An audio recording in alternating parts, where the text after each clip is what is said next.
nous avons l'équipe d'Argentine.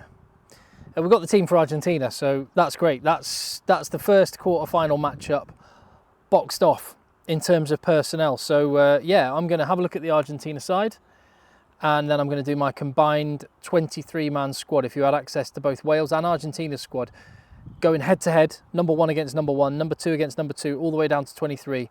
How would it look, and what does that tell us about where the balance of power lies for the first match of the weekend tomorrow evening in Marseille? I'm Tim, this is Egg Chasers.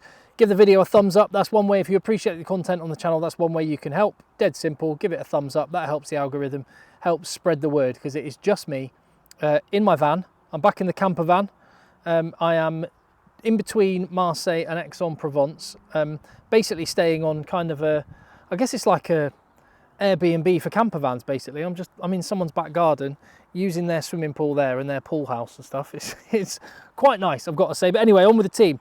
There is Argentina's lineup, and no surprises really.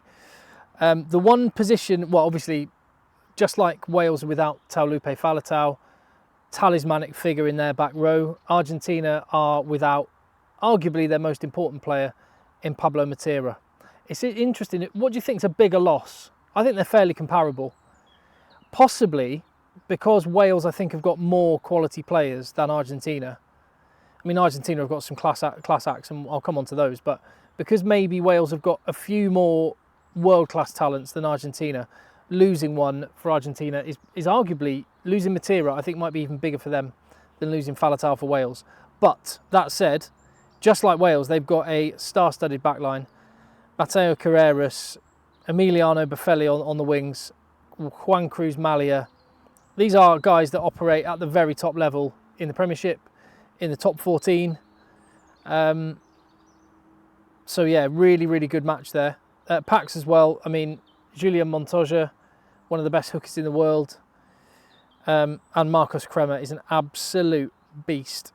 So one position I was looking at was the fly half position, which seems crazy because Santiago Carreras has got the ability to be the best fly half on earth, completely unplayable, will win a game on his own. But kind of as I mentioned earlier on the video about Wales, Argentina and Santiago Carreras just personifies this in one man. He has also got the capacity to be very average and cost his team. So which Santiago Carreras are we going to get tomorrow? So when you actually also look at the Welsh team and have a look at them both side by side, there's good matchups all over the park, isn't there? I think my gut feeling that I had earlier, that Wales just have a bit more quality. Oh, sorry, I didn't mean to do that. There we go. Just a bit more quality when you look across the team. Like, I think scrum half's one position, for example. I don't think the Argentinian scrum half is good enough, whether it's Cabelli or, I mean, Vélez is on the bench, but there has been Bertranou as well. I just don't think any of them are that good. And their centre partnership, whereas Wales have tinkered a lot with their centre partnership, but seem to have really settled on one, it's taken Argentina even longer, more chopping and changing, to settle on their centre partnership. I'm still not 100% convinced by it. So if you had access to those 23 players for Argentina, those 23 players for Wales, and you were going to put them into a combined 23-man squad, what would you do? And how do you look at... where's mine? Oh, here we go. Yeah, I've done mine. What do you think of this? And as you can see, very, very red in that starting 15. I mean, Thomas Gallo's there at loosehead prop. Don't take that as a ringing endorsement of Thomas Gallo. I think it's a recognition of the fact that neither loosehead prop is setting the world alight. They're both very competent players. Julian Montoya was an automatic choice at hooker. Ryan Elias has been good, but Montoya is a difference maker. Thomas Francis, Will Rowlands, Adam Beard deserve their spot there, and Marcus Kremer, the only other player from Argentina that gets into the pack. Lavanini and Petty, don't really rate them as a second row partnership. Hey, maybe they'll show me up for saying that.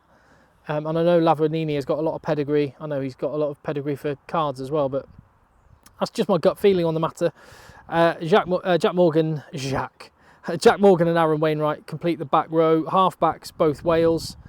One apiece for the centres. I've moved Chocobares out to outside centre. He's 12 for Argentina. I really like him though.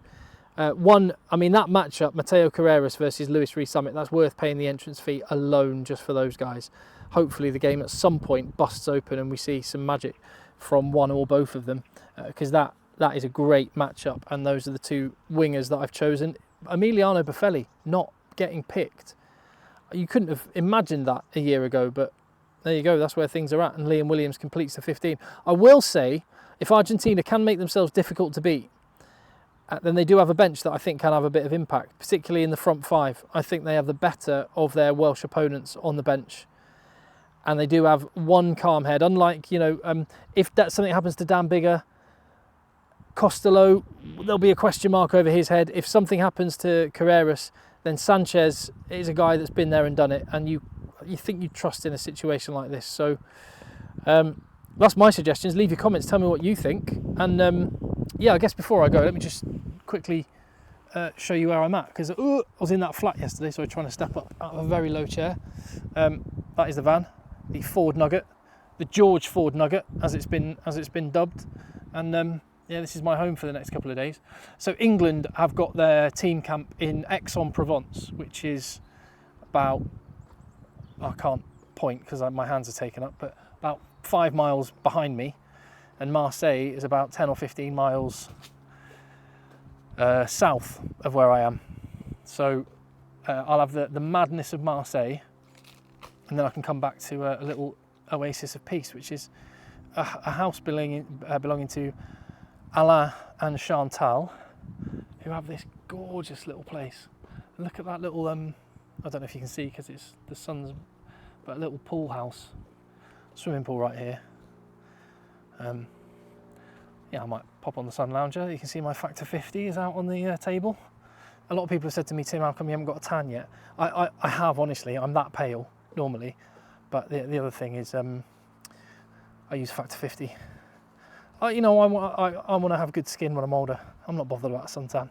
So yeah, little outdoor kitchen, shower facilities, swimming pool, and it's basically just me here.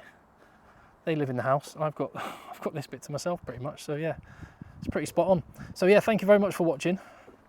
If you're still watching, you must be really interested. So why don't you hit subscribe if you haven't already? Thank you very much for your support. I appreciate it. Oh, I've got my hand free now, so I can press stop. I'll see you on the next one in a bit.